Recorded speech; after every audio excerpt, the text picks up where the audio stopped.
esports studio. As we stand on the precipice of a brand new PEC spring season, all of the teams are looking at what happened last season, looking at the records, the numbers on the chart, and trying to find out how they can best prepare themselves for this upcoming season. To that end, we have arranged 3 expert voices to help give you a preview of what is to come here in the coming PEC season. On our PEC pre-show, I've got Jack Dumas from USC, Grayson, esports coordinator for Michigan State, and Bryce Jensen, caster for Boise State University, all to give their thoughts on the upcoming Smash Bros season. I think I got to start, though, with Grayson as esports coordinator for Michigan State. It's your school that's on everyone's minds now. You went overall 7-0 in the last season. Tell us a little bit about just what's working so well for your team right now. Yeah, well, first I gotta say thank you for having me on today. And yeah, I mean, our mindset when we come into every single practice is, how can we, as cliche as it might sound, how can we get better today? How can we get that 1% better today? And really, we've been blessed with a great team environment that we continue to build on every day as well. A lot of the players that we have rostered are very active in the local tournament scene here in Michigan as well as the Midwest, and they're all very competitive players, competitive with each other and of course with other teams. So yeah, we're going to be looking to build on our success in even greater fashion for the spring season. Well, I have to ask, Jack, asking from your perspective, we have had some teams get rather close to Michigan in terms of performance, but do you overall think that there is any team that could maybe notch a win off of Michigan State, ruin that undefeated record? Because that really is the biggest question on everyone's minds right now. Yeah, and I'll help you here from a USC perspective. Let me say it's a pleasure to be here. But in my short research and asking around, the short answer is no, that there's not a team that could really beat Michigan's lineup. It's an all-star cast. We've got, ArcD, Dice, and Suspect. It's going to take a major upset this spring, mid-crew battle, to really make something happen. Of course, that could come from anywhere, but the leading member to possibly make that happen is going to be Nebraska, with the best record against them this semester, as well as bringing them to a last stock game. It's going to be up to Smoothie on Link there as Nebraska's captain to organize his team to create a situation that upset can happen in. Bryce, I know you've seen this issue from the Boise State perspective. I overheard the team once they were practicing the last fall semester. When they had that Michigan State matchup, they just kind of had that as a foregone conclusion. And you, having watched all of the matches, got to see Michigan State and Boise State in action. From your perspective, are there any names you want to throw out there that are in the hunt to become more competitive this spring season? To be honest, I don't really think there's any particular name that really stands out on the Boise State roster that's looking to get in the hunt, because they're all looking to get in there.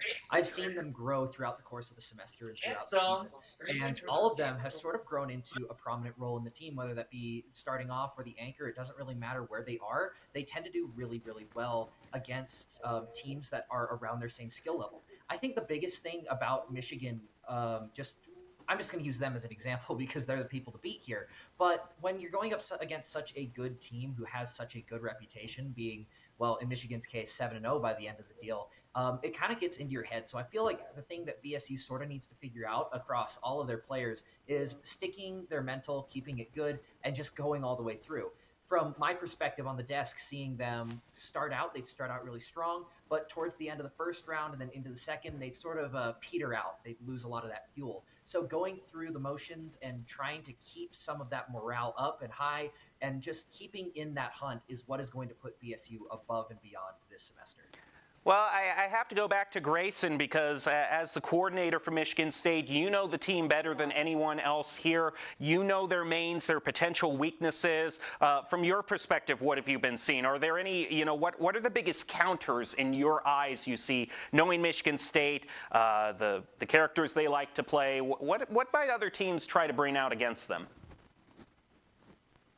I would say it is less of a character thing and more of a momentum thing. Crew battles are all about momentum, and especially, I mean, Michigan State could be a victim to momentum as well. And I think I'd like to call out probably. I mean, Nebraska is definitely a very solid team that we prepare for, spend quite a bit of time preparing for. But I want to call out attention to Syracuse as well, because they're the only other team to take us down to last stock in one of the games as well. And a lot of that was off of the back of momentum. If you look across their roster, I know they had a very strong start to the season, going up 3-1. They had some issues maintaining that consistency in the later half of the season. But despite that, across all of the teams through the first round robin in the fall, several of their players have over 70% first strike rate, meaning that more often than not, Syracuse's players are taking advantages early. They're taking momentum early, and we definitely were on the hurting side of that in the fall in our match against them. Jack, I have to overall kind of just maybe push back a little and challenge your contention that maybe nobody can challenge them, because we are still early in the proceedings. As Grayson said, it was round robin in fall. The PEC championships, which take place in Vegas later this semester, obviously those haven't come yet. There's still a whole semester that these students can change and adapt. Long term, do you think there's anything that we could look out for in terms of these teams? I know we saw Syracuse get off to a great start and then peter out. Do you think that this winter break could have been a reset for some of these teams like Syracuse to really get their heads back in the game?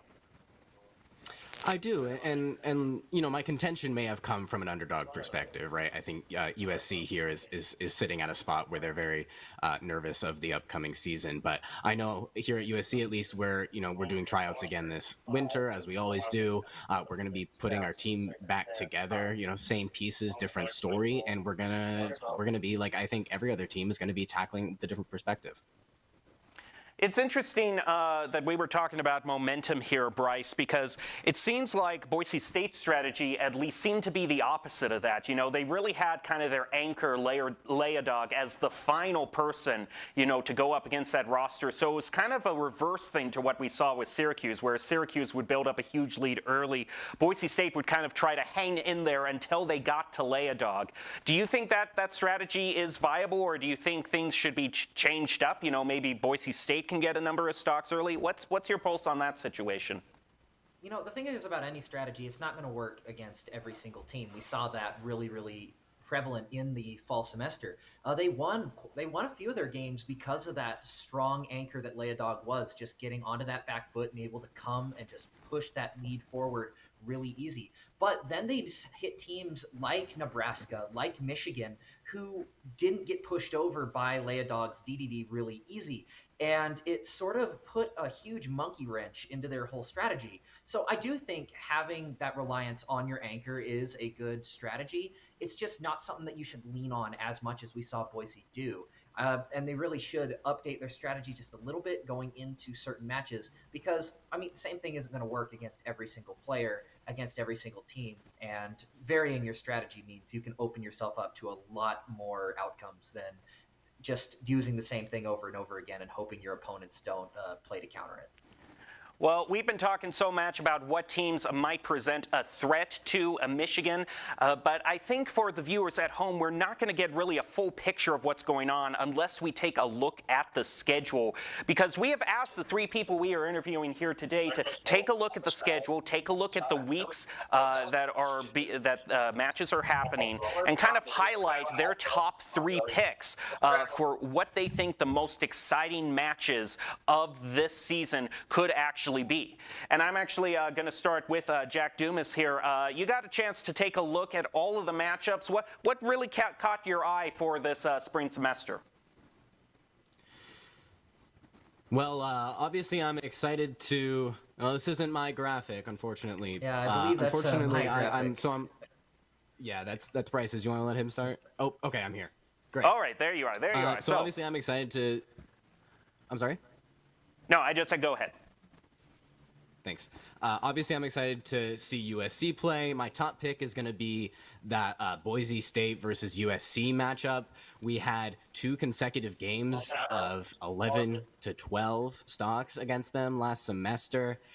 I want to see what USC learned from this nail biter, and I really want to see what the roster does to change things up. Obviously, with Michigan as the team to beat, I want to see if Syracuse is up to the task. As Grayson mentioned, they got pretty darn close to bringing the Spartans to Game 3 last semester, and I'm going to be watching to see if they can do it this time and win. And last but not least is that Nebraska versus Michigan matchup we've been talking about. I do think Nebraska, with their record, are the ones that we want to see become the new kings of this league, potentially. I mean, Grayson, it really stands out to me that the powers that be who have control over this schedule have saved the one everyone's talking about, Michigan State versus Nebraska, till the very end. I mean, I have to imagine, is that kind of like a weight hanging over your shoulders? I mean, the possibly toughest team that you're going to go up against is going to be at the very end, and you're not going to know the results of that until the end of the season? I think I'd rather not have it any other way, right? Because for one, it gives both teams a lot of time to prepare over the course of the season of competition, and hopefully it'll result in a lot of very good smash. So I'm definitely excited about it and looking forward to it as well. Bryce, I got to tip it to you from the Boise State perspective. They're jumping into the deep end very quickly here. Their first match is against Michigan State. So if you have any advice to the Broncos, I mean, they got to face the old demons of the PEC in their very first week. So how's that going to look? What have you heard from the team? I think that it's going to be a lot more surprising than what we're thinking about. I mean, all of these teams have had quite a long time over the winter break, over just right after the season ended, to sort of adjust to everyone's strategies.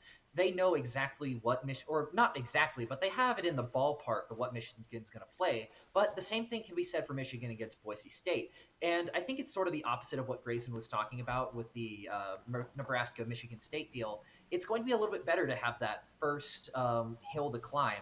Because think about it, you fight the giant first, all the little guys are going to be a little bit easier to fight afterwards. Of course, it's not going to be an easy battle at all, that Michigan State fight. And I think Boise State have been working as hard as they can because they know that this fight is not going to be easy at all. It's going to be an uphill battle 100% of the way through, but I still think Boise State does have a chance to maybe upset Michigan. We never know, and we'll figure it out here pretty quick. Well, Bryce, I know we teased your schedule a little bit earlier. We can take a look at Bryce's schedule, see what he thinks are going to be the things we want to watch out for the season. Obviously, you took a little bit of more enthusiasm to the red marker than Jack did here. So explain to us kind of the system of how you laid everything out, because right now I'm being a little bit overwhelmed right here. So I will be the first to admit that I went a little bit overboard with my schedule predictions. I took the red marker to the losers of each week, and then a green marker, or the red marker represents the team losing. So just using Boise State here for an example, the week against Michigan, since they're marked in red, they lost that week. Michigan's marked blue, they won that week. And the yellow represents the matches that I think are going to be incredibly, really close and probably really good games here. And the first one I really want to highlight is the Boise State Syracuse match. They were really close to each other in the last bracket, being somewhat similar in win-loss ratio. Boise State did end up losing a little bit behind to Syracuse there, but I do think that they are going to come out a lot closer now that the break's over and everybody sort of knows the strategy of every other player, or at least has it in a ballpark of what they like to play. And that same logic sort of goes into my Kansas-Boise prediction. I might be a little bit biased here because I put two emphases on the Boise State side, but I do think they're going to be very close games for the same reason. Syracuse was also a very close contender to Boise State win-loss wise. Boise State did end up losing numbers-wise to them. However, I think that these teams are going to be a lot closer. And then, obviously, I got to highlight the Michigan State-Nebraska. I think that it was already covered to a great degree, but it is going to be a really good matchup. And the real final highlight that I want to look at is the USC versus Oklahoma. Both of them were at the bottom of the bracket last semester. However, I think that being similar in skill and similar in numbers, they have a really good chance to come out maybe a little bit higher, maybe a few more wins than last semester, and overall create a few more challenging opponents for the rest of the schedule. Well, Jack, I have to imagine, do you think you're being a little shortchanged here? Because you mentioned the Boise State-USC match as one you wanted to see. That you think that could be really close, and then Bryce comes along just writing that off. Do you think he's selling a USC a little bit short here on their chances? I do. I think USC's ability to take Boise to 2 last stop games is a good contender to say, hey, maybe we can make it happen this semester. I'm really excited to see it. Well, Grayson, we did see the one main call that Bryce made in his predictions, and was the fact that he's predicting Nebraska is going to be the team to overall take the undefeated record. That's going to be the only loss that Michigan State has. Has there been anything you've seen recently from Nebraska that makes you think that's going to be the case, or do you think we're going to see a repeat of what happened in the fall semester? I got my gear on too, so I gotta rep Michigan State here. But you know, I guess it's kind of a big question mark, I guess, for all teams in the league, right? We've been off of competition now for a couple months about.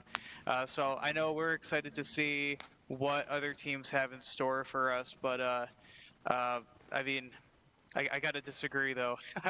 It's gonna be a go green all the way.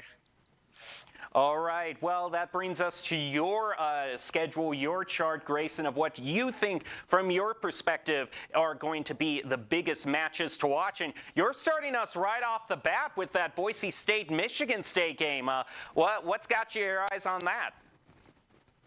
Yeah, well, you know, when I kind of put together my list real quick, I tried to look at some storylines that I think we're going to carry maybe some particular interest. So, you know, the Michigan State-Nebraska one, I know we're going to be watching it. But I think Michigan State-Boise State is going to be fun for both teams for a couple of reasons. So, you know, Michigan State, of course, cruised through the fall season 7-0 and 14-0 in games, like we said. But I think this opener for Boise State, as an opener for them, carries a bit more of interest than maybe you might suggest. So, yeah, I went in and did the math, and the Broncos actually were the third best team against Michigan State in the league, or about third best. So they tied their performance with Ohio State. So, of course, like we said, Nebraska and Syracuse took Michigan State down to last stock. But then in terms of stocks taken against Michigan State, Boise State is near the top of the league there. So, you know, you combine that with the fact that Boise State has consistently pushed teams in the league last season. You know, they took Syracuse to nail-biting stock count scenario. I think it was like 34-32 in the aggregate. You know, they battled Ohio State to a respectable 12-9, 12-8. So, you know, I think Boise has a lot more going for them than perhaps a 2-5 record suggests through the fall season. So, you know, the reason why I have this one labeled as so interesting is, you know, as an opener, is can Boise State, which is, I believe, a team that's shown that they know how to hang with the best in the league, can they finally find that extra gear needed to convert a lot of these close calls into W? So I think it'll be pretty interesting. And, you know, if it does come out in favor of Michigan State, I still, like has been said before, it's you know, it's a good place to take stock of where the team is at, and, you know, so they can properly prepare for the rest of the schedule. Bryce, as I pitch you this question, I want us to bring actually back up Grayson's chart here for the season, because I almost think there's kind of a bias that I'm noticing, at least, for this schedule. It's that we're kind of really hyping up the beginning of the season and the end of the season. But I'm looking at, like, from Boise State's angle, I mean, week 3, they're going up against Syracuse. Week 4, Nebraska. Week 5, USC. I mean, these schools are no slouches in and of themselves of where they placed in the fall season. I'm noticing a lot of matches. I'm noticing a lot of polarizing matches early on and later on, and we're all looking toward that Nebraska-Michigan State game later on in the season. But I mean, I think some real deciders could really come in the middle of the season, weeks 3 to 4. That's when we have kind of a lot of these mid-tier schools going up against each other. I think that could be the ultimate decider. But do you think any differently, or are you sticking to your guns here?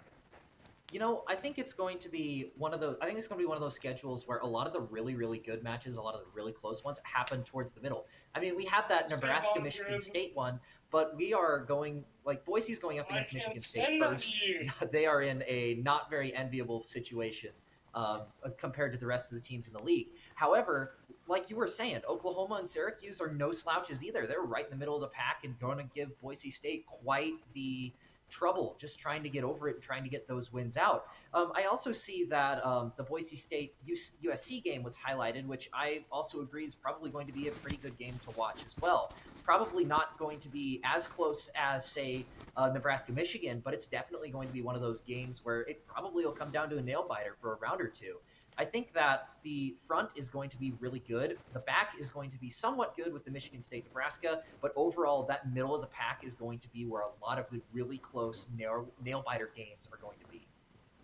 Jack, I know I alluded to Boise State's early match in week 1 against Michigan State as kind of jumping into the deep end, but when we look at what USC has to face in this schedule lineup, it's kind of more akin to an Olympic relay if you look at it, because long term, I mean, first week they're going up against Nebraska, second place team in the fall. Then they're going up against Michigan State, number 1, then Kansas, number 4, then Ohio State, number 3. The entire top half of the fall bracket is what USC faces in the first 4 weeks of the schedule. So how has that been impacting from your view of how the team is preparing for this season? Because all the top names from the schedule, if USC is going up against really tough teams in the entire first half of the schedule, I have to think that if you come out of that first 4 weeks with, maybe at least tied in win-losses or even leading win-losses, you got to be feeling pretty good of your chances for the season.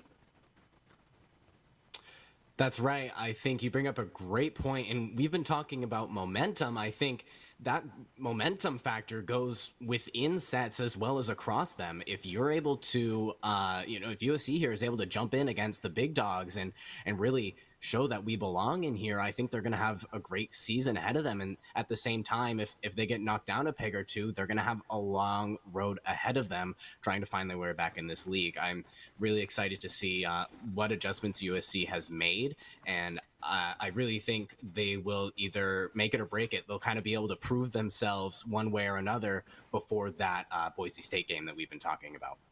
Now, we didn't just ask all 3 of these analysts to give us a view on what matches we should look out for, but we also asked them to create a bit of a tier list, but specifically a PEC Smash tier list of what they think are the most competitive picks based on how the teams have performed. What characters do we want to look out for in the end? I started on the left this time, so this time I'll start with Bryce going left.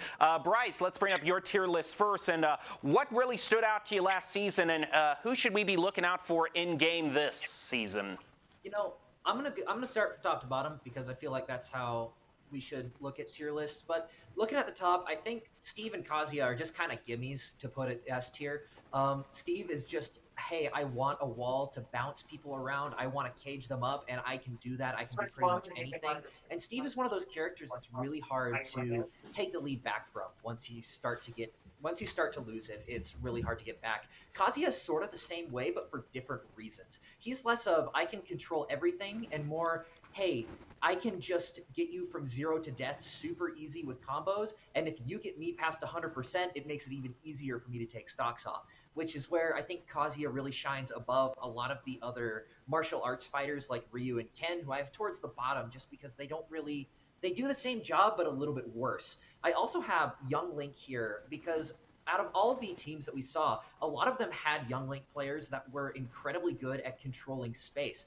I believe some of the other control players that we saw were Duck Hunt and Snake, who I have at the top of C tier, really good at control, but also they kind of tend to struggle in a lot of other matchups where they lose that control. I believe one of the best matches that I saw last semester was a Snake Duck Hunt game that went on for almost the entire round. I think it was a minute from sudden death. It went a really long time, and it almost did it twice in the same game, but it wasn't meant to be, I suppose. And then I also have Hero at the top of S tier, just one of those characters that as long as you know how to work around his kit, work around the MP, he is a really solid pick. And then moving down into the A tier, I have Sora and Byleth, sort of for the same reason at the top of A, but not quite in the S tier. They're really good at what they do. They just don't do them quite as well as some of the people in S tier. Sora and Byleth have the ability to get into a fight really easy, deal a ton of percent, and then just get out and also control the board with projectiles, but not as good as, say, Hero with his magic, fireball, specials, as well as his just recovery in general. And then we also have the just board control of Steve and then the damage output of Kazuya that neither of them can really reach. And that sort of goes all for A tier. They do a lot, but not as well as those in S tier. And I believe another one to point out here is the Wolf pick. We saw a lot of really good Wolf plays out of almost every team in the bracket this semester, but at the same time, he's just not quite as big of damage dealer as those in S tier. Moving down to B, I put DDD pretty high up here. We saw him quite a bit out of Leodog from Boise State, and he did a really good job as the anchor, as an anchor character. But at the same time, he has a lot of the same weaknesses that a lot of other heavy characters tend to have, being really easy to get up in combos. Even if the trade-off is less damage, it doesn't really matter if you can't get down to the ground to utilize the higher damage that you are dealing. And honestly, I put a lot of the heavy characters up in this B tier, mostly Incineroar, King K. Rool for the same reason. We saw them. They were very good this fall semester, but at the same time, they just didn't quite crack the A tier for me. They were really easy counterable. And I feel like one of the ones that I did kind of skip over was Pyramithra. There's a lot of versatility to their playstyle, but for the same reason as a lot of my A tier picks. They just don't do as a lot of the jobs that we really need these characters to do. And moving down to my C tier, this is the bulk of my list. These are just characters that do everything sort of okay. Some of the notable ones I have are Cloud just being here. A lot of Cloud's attacks really rely on his limit breaker just being all the way up, and we saw in quite a few of the games that Cloud was a part of, if he can't get those attacks and can't get his limit up, it sort of wastes the ability that Cloud has to deal a ton of damage. And also, I'm going to lump Olimar into that same category as Cloud, but for a little bit different reasons. Boise State had pretty prominent Olimar players, but as the weeks went on, Olimar seemed to get a little bit less effective in every single matchup because people started to realize, hey, we can't just let him get the Pikmin he wants to use. We can't just let him just sit here and basically farm us for damage. So they just had to close that space. And I think that's what made Olimar a little bit less viable of a pick a lot way through the season. So in the beginning, started out really good, but towards the end, he started to fall off. And in my D tier, these guys are just some of the ones we didn't really see a ton of, and the ones we did see just weren't as great. I have quite a few characters. I got Little Mac in here for the reason that a lot of people probably put him really low, but I honestly was a little bit more generous with him than I bet a lot of others were. Just no aerials is such a bad thing in this game of mostly aerial combat. Not being able to recover is really bad, but if you stay on stage, you are good to go. I have Kirby and Jigglypuff here for similar reasons to each other. Both of them are really good at recovery. They can deal a ton of damage, but they're so floaty it almost doesn't matter if you get them above 100%. Moving down to E tier, these guys are just people we didn't really see a ton of, and if we did see them, they were not really great picks in the grand scheme of things. I feel like some prominent ones are Captain Falcon and Ganondorf, which I might receive a little bit of heat for, but they are just worse heavy characters. I know Ganondorf does fall into that heavy category, but at the same time, he doesn't quite deal the damage outside of a lot of his special attacks. He does deal good damage with stuff like his punches and his side specials, but they take so long to come out, and they're super easily punishable even with that super armor. And in F tier, I have a few characters that are not so special, and then Bowser, because I feel like Bowser just kind of gets bullied in this setting here. He just gets up in the air, he can't really do anything outside of it, and then he has a lot of things that other characters just do better. I also have all three of the Mii Brawlers. I don't think I saw them at all over the course of the fall semester, but there's just other characters that can do what they do better. We have the Mii Sword Fighter that kind of gets overshadowed by all of the Fire Emblem characters, the Gunner who gets overshadowed by both Samuses, and then the Mii Brawler who's pretty much overshadowed in every sense of the word. Grayson, let's take a look at your chart, see where you concurred with Bryce here, where he wasn't. I can tell from that smile that you might already have a few key differences in how you ranked some of these characters. Let's bring up Grayson's tier list and get him talking about what's your view of the state of play. Well, I am laughing. There are some differences I have, but I'm also laughing because I wasn't able to put one together. But you know, I'll go over what I think are, what I was thinking about how I wanted to put this together. There's a couple different approaches I was considering taking. Do you do a general, online Smash tier list? These are the characters that tend to do better when there's variable latency. Do you do one that's offline because ultimately we're all looking forward towards the championship LAN? I decided that I'm going to just be calling out a few characters that I think all teams need to be studying. It is the case for a lot of teams that the best player on the team, the leader, the anchor perhaps, tends to disproportionately take a lot more stocks than the rest of the team. It's just a common trend that you see in collegiate Smash. So I think a key to taking down a lot of the teams in this league is going to be focused on making sure that everybody, on teams will know how to deal with those anchors. So to be more specific, I think every team in this league needs to be studying Link. We saw that Nebraska's #1 player time and time again was Smoothie on that Link. And if you don't know how to play Link, much less play against Link online, it is going to be a rough time. In addition, we can move over to Syracuse. GR Bean on Yoshi. This was a tough one. I can speak from personal experience over at Michigan State. Gave us quite a bit of trouble as well. If we look at Kansas's #1 player from historical fall records we have, it was Luigi. And then if we look at Ohio State, it was Ice Climbers. And I'll say Ice Climbers too. I got to see CH Crane play. Fortunately or unfortunately for us, CH Crane was added to the roster after we had already played Ohio State, so we didn't get to play against them.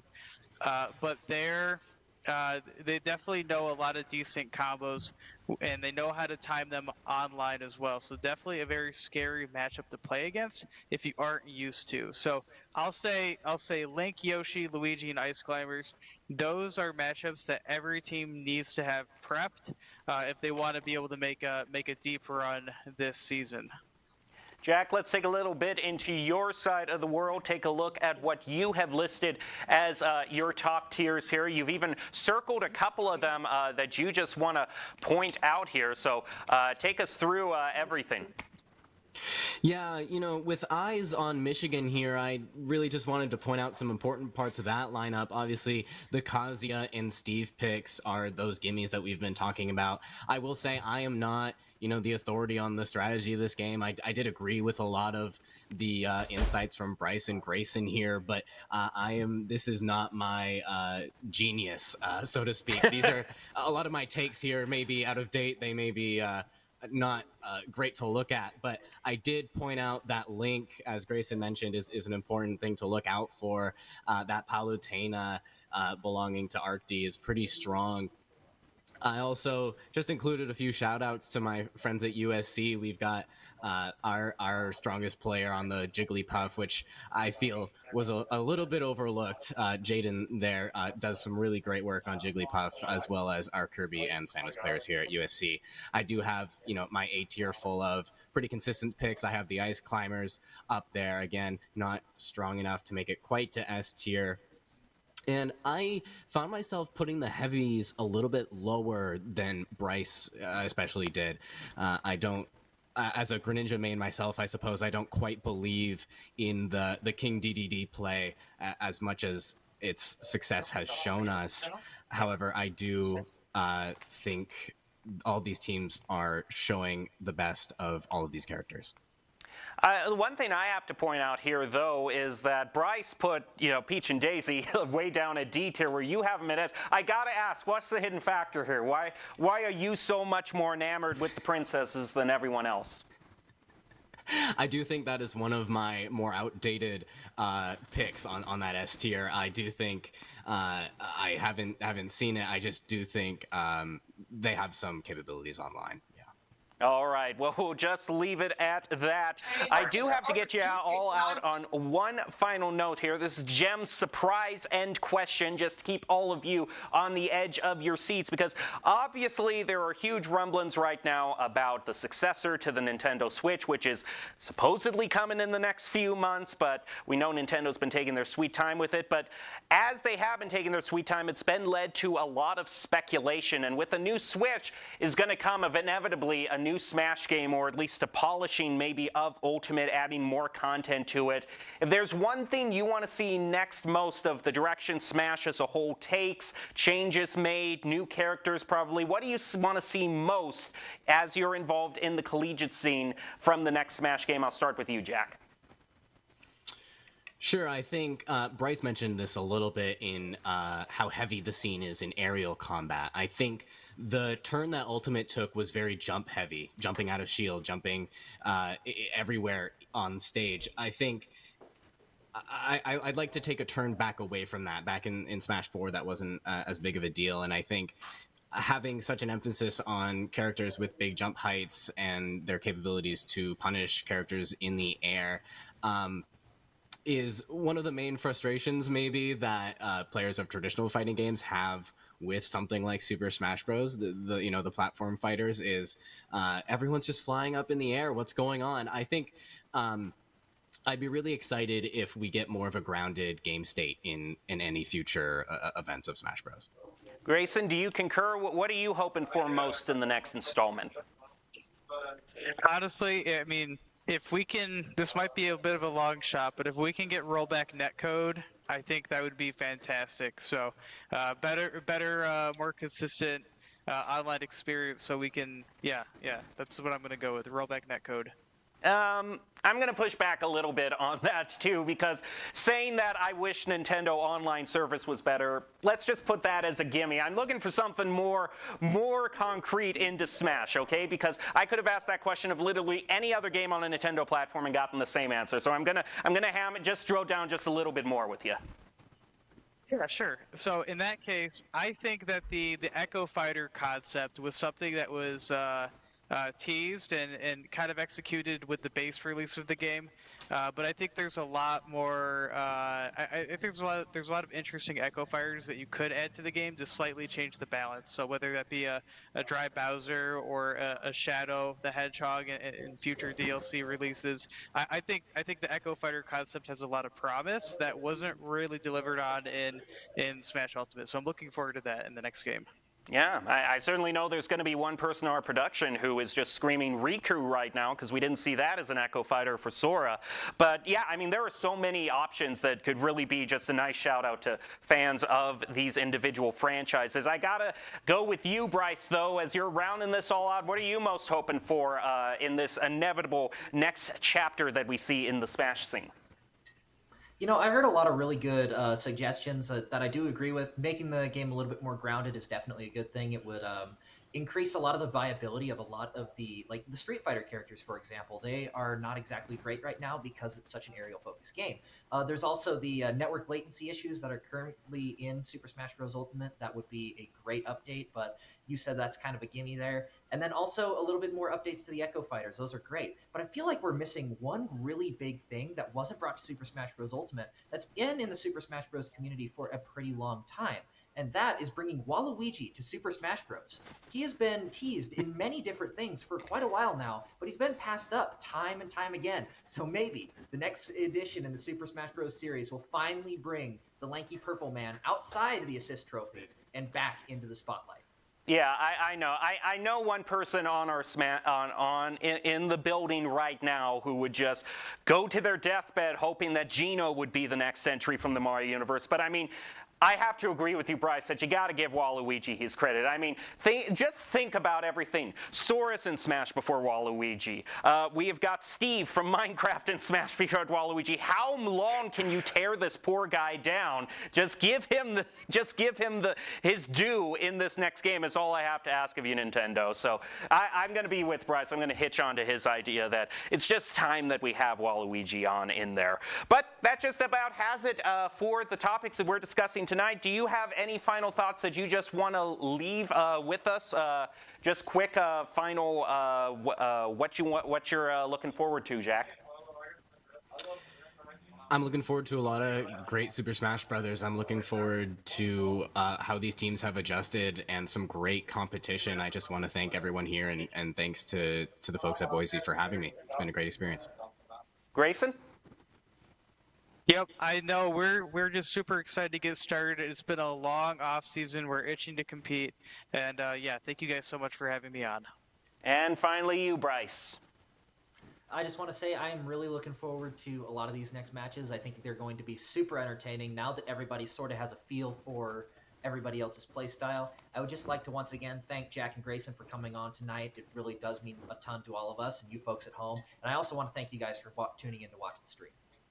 Well, that's just about all that I would have to say as well. Thank you so much for joining us for this particular stream. We are hoping to have many more PEC pregame shows in all of the matches games PEC is featuring, such as Overwatch, Valorant, all that good stuff. So we hope to see you next time with another game with 3 great new panelists. And thank you so much for joining us. You will go down in the history books as the very first PEC pre-show panelists, and I think you all did a great job. So thank you to all of you out there for watching. We hope to see you next time, and we hope to see you throughout the PEC season of all these exciting matches we have to bring you. We hope to see you then.